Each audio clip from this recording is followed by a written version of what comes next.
Birdwatch enables birdwatchers to capture photos and information about the types of birds they come across. Several features help users collect data about the types of bird species within a geographic location, as well as the seasons and times that are most frequently spotted for scientists. Users can take photos by clicking on the photo icon, or import photos they've taken on their own time in bulk by clicking top right. So we're going to go ahead and take a photo, and it looks like a bird is in range, so let's quickly snap it now. Data is auto-populated from the user's geolocation tags and any other available information shared with the app. Users can input numeric data in the date and time sections by clicking on the selection pickers here.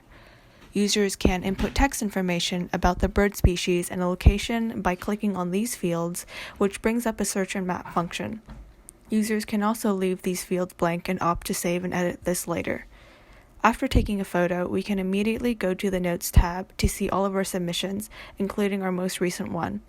By clicking on the map in the lower left, users often find this visual tool helpful, and by clicking on one of these dots, we can see the entry our user has made in this exact location.